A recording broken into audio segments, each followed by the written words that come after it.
Jetzt werden alle Sachen ausprobiert und gegessen. Olive, Moretum und Walnüssen gefüllte Datteln. Dann haben wir hier die Mostweckle und den Birnenauflauf. Der duftet ganz köstlich. Fenchelsalat brauchen wir bestimmt. Bohnen und Huhn mit Lauch und Rosinen. Und ein Brot darf natürlich nicht fehlen. Und dann wollen wir jetzt mal die Weine probieren. Ja, dann geht's mal los mit dem Weißwein. Ebruna Weißweinkübel. Ah, das sieht doch schon gut aus. Da sieht man doch schon, dass ein Grauburgunder mit drin ist. Den mag ich. Ich glaube, der passt auch ganz gut jetzt zu den viele süßlich angehauchte Sachen. Wir essen ja normalerweise gar nicht so süß, aber in diese ganze römische Rezepte ist fast immer Honig. Also offensichtlich sind es fremde Geschmäcker. Jetzt probieren wir mal. Der Wein ist ja schon so, dass man mögt, dann dürfte ja eigentlich nichts passieren. Zum Glück ist der auch nicht ganz so alt wie das alte Rom. Oh, die sind viel weicher, als ich befürchtet hatte.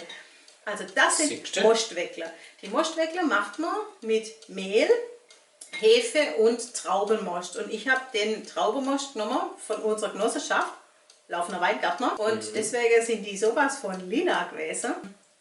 Dann kommt Fett mit rein und sehr viele Gewürze. Da sind 2 Löffel Anis drin und 1 Löffel Kümmel und ein Lorbeerblatt. Ich habe dann auch an Barbara Rütting den Gemüse, an Hildegard von Bingen. Letztendlich ist das eine ganz gewürzlastige Küche. Das ist lecker, gell? Also knusprig und innen schön weiche Kohle. Was würdest du denn noch gerne dazu probieren? Ich glaube, ich möchte es mit den Birnen. Ein Birnenauflauf. Eier, Honig, wieder allerlei Gewürze. Man muss ein Pfund Birne kochen und dann schälen und die Kerngehäuse entfernen. Und dann wird es gemischt. Dann kommt Olivenöl und Wein mit rein. Das ist so, dass man es hinterher auch nochmal essen kann. Gib mir doch mal bitte von dem. Das ist genau mein Kragenweise. Das riecht stark nach Knoblauch. Knoblauch, Koriander, Käse. Man kann das mit Frischkäse machen. Ich habe einfach Schafskäse genommen, der schon sehr würzig eingelegt war. Olivenöl noch mit rein und dann schön quetschen. Und natürlich Knoblauch. Ich breche jetzt mal das Brot für dich. Bei dem Brot habe ich mir gedacht, dass die Soldaten ja Getreide gekriegt haben und weil sie zu viert zusammengeklebt haben, ein Brot rausbacken, von dem dann jeder ein Viertel gekriegt hat. Die haben sich quasi der Küchendienst und sowas geteilt und so kriegt dann jeder sein Viertel vom Brot, das ihm zusteht als Tagesration. Ich probiere gleich mal ein Stück. Ich habe Dinkelvollkornmehl genommen, wo ein kleiner Roggenanteil mit dabei ist. Moretum. Oh ja, nicht zu verachten. Und ich finde trotzdem, der Weiße passt sehr gut zu dem Birner Soufflé. In heutiger Zeit hätte man halt wahrscheinlich eher sagen, so jetzt ein Spargel dazu. Ich wäre für Fisch, Lachs. Ja. Das Weckle mit dem Moretum schmeckt super. Ich nehme noch ein paar Oliven. Die Olive, die möchte jetzt wieder das Brot. Ja. Und zu dem Brot würde ich mir jetzt auch die Bohne gut vorstellen. Auf jeden Fall. Wobei da dazu vielleicht sogar eher der rote passt. Der rote. So der rote fällig zu den Bohnen. In heutiger Zeit hätten wir jetzt wieder eher sagen Rostbraten. Wild. Wenn ich mir die Farbe angucke, dann denke ich eigentlich schon an einen Rehrücken. Richtig schöne Farbe. Oh. So, ich hebe das gerade mal nach. Tust du raus? Gott sei Dank. Probieren wir den Wein? Oha. Ja. Also ganz dunkle rote Früchte. Sauerkirsch und Johannisbeere. Brombeer. Was riechst du noch? Ja, die Sachen sind es. Das ist jetzt schon gut. Jetzt warten wir mal ab, wie er sich im Glas noch entwickelt. Trocken ausbaut ist er. Also das fand ich jetzt zum Beispiel gut. Du willst ja sonst immer kein Fenchel im Essen. Und du kein Kümmel. Und ich kein Kümmel, nein. Und jetzt haben wir beide beides. Ja, und ich muss sagen, man kann es aushalten. Vielleicht braucht man manchmal einfach Fantasie und auch der Mut. Also in Süditalien ist das noch drin. Natürlich habe ich auch Knoblauch rein und Bohnenkraut. Und Oregano. Ich finde Oregano passt da ganz prima mit rein. Da ist jetzt mal kein Honig drin. Ich denke, die typisch römische Fischsoße, die sie immer kennen. Darum, das römische Magie. Ja. Bei denen viele Gewürzkräuter, die wir da haben, brauchen wir das gar nicht. Nö, finde ich auch. Das ist richtig gut. Also die Rezepte, freut mich, die du dass es dir rausgesucht mundet. hast, muss man echt sagen, die hast du gut rausgefunden und auch gut gekocht dann. Danke. Darauf nehme ich eine Dattel. Bitte schön. Eigentlich ist das römisches Fingerfood. Irgendwann ein Schluck Wasser ist nie falsch. Nach der Dattel nehme ich einen Schluck Wein. Der löst jetzt nämlich ganz toll diese schwere Süße auf. Mit der Walnuss und ein bisschen Bitterstoffe passt es auch gut zusammen. Die schwere Süße merke. Ersetzt Schokolade, oder? Ja.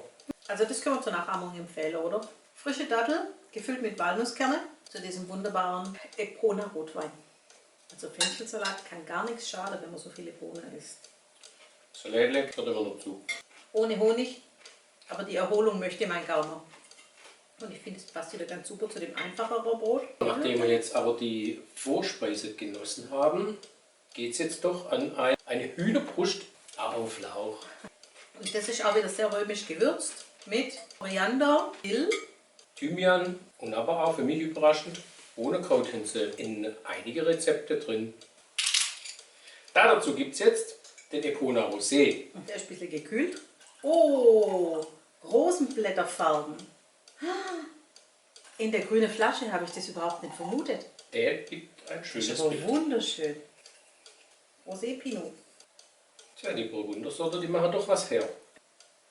Spritzig. Ja, frisch, gut, ist völlig untertrieben. Das ist wirklich lecker. Ganz elegant und fein. Erdbeeren, schmecke ich. Die schmecken gute Wein. Da ist natürlich Wein mit drin. Aber die vielen Gewürze, die sind mir in der Kombination und auch in der Intensität nicht so ganz gewohnt. Mit den Rosinen ganz interessant. Perlhuhnbrust, das wäre dann noch ein bisschen feiner. Es ist ja auch Olivenöl viel dabei. Und wie man sieht, die römische Küche, heutzutage denken wir, die italienische Küche ist ja ohne Tomate nichts. Aber das sind erst seit ein paar hundert Jahren überhaupt in Europa. Das sieht fast aus, wie wenn er dein Favorit wäre, einer von den drei. Dran gewöhnen. Ich mag jeden auf seine Art und jeden zu einer anderen Kombination, aber den hier, also das passt jetzt so super zu dem. Auch den könnte ich mir zum Lachs vorstellen. Ja, der Rosé geht gut zu Fisch. Ich finde es lustig. Eigentlich denken wir ja bei exotisch immer an asiatisch oder so. Vielleicht noch Karibik. Aber dass römisch so exotisch sein kann, Das ist sehr exotisch hier. Was wir hier auf dem Tisch haben, ist ja eigentlich nichts anderes wie Jahrtausende alte Rezepte, die für uns jetzt heute halt exotisch schmecken. Wirklich. Naja, natürlich, wenn eben Birnenauflauf, schwarzer Pfeffer drin ist. Und die ganze Kombination von den Gewürzkräutern im Essen drin, mit Honig, Rosine, die Kombination ist dann doch für uns irgendwo ungewohnt. Für uns Schwaber. Ach so. Wären wir am Rhein, dann wüsste man, dass in der Sauerbrate natürlich der Obst mit reinkommt. Ne? Bei denen hat sich das tatsächlich so erhalten von der römischen Küche mit Rosine und immer dieses bisschen Süßliche noch. Ich probiere jetzt noch den Weißen dazu. Zum Huhn. Natürlich passt der. Und wie? Also obwohl es Burgunder ist, rieche ich trotzdem immer ins Glas rein. Das ist bei mir so ein bisschen Reflex. Ich mag bouquetreiche Sorte. Bouquetreich sind sie nicht, aber im Mund füllen die alles aus. Die weiße Cuvée ist Grauburgunder und Riesling. Ja. Und da merkt man der Riesling und deswegen ist mir vorher der Spargel durch den Kopf. Dabei ist man eigentlich gar nicht mehr so auf Spargel mit Riesling, sondern Spargel darf auch mit Burgunder. Eigentlich darf man sowieso inzwischen alles, was man möchte. So. Was beliebt ist, auch erlaubt. Auch dieses lila Mostweckle passt sehr gut zum Geflügel. Ich finde jetzt auch die Gewürze quasi in dem Gemüsebett wieder. Ich finde, es schmeckt lecker dazu. Fazit ist ja, die drei Weine, die kann man zu alle möglichen römische Speisen sehr gut kombinieren. Und das Schwäbische auch. Spätzle mit Soße geht mit dunkler Soße, geht der rote. Mit Rahmsoße geht der Rosé und auch der weiße. Und so rote Wurst gehen alle drei. Ich glaube, ich würde zur rote Wurst der dunkle nehmen. Für den Rostbraten nehmen wir den dunkle. Ja, auf jeden Fall. Zu den Maultaschen, je nach Füllung. Ich glaube, mit dem Rosé, da hast du dann so der goldene Mittelweg, das passt dann zu alle Sorten. Da kann man auch Linse mit Spätzle dazu. Es kommt dann auf die Linse an. Es gibt ja auch viele verschiedene Arten von Linse. Linie natürlich auch der rote dazu. Ich bleibe dabei, zur Dattel mit Walnuss, der rote. Der sich jetzt übrigens sehr schön geöffnet hat. Mit der Birne angefangen, mit der Birne schließe ich wieder. Ja, und als Nachtisch und als Vorspeise Beides mal sehr gut. Und vielleicht dazu nochmal zur Weckle, da ist nämlich Käse drin und Käse schließt den Magen. Euch eine gute Zeit, bleibt gesund und gönnt euch auch mal einen Genuss. Zum Wohl. Tschüss. Tschüss.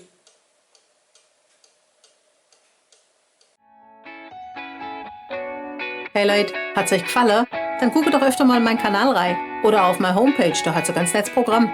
Bei uns ist nämlich etwas Butter.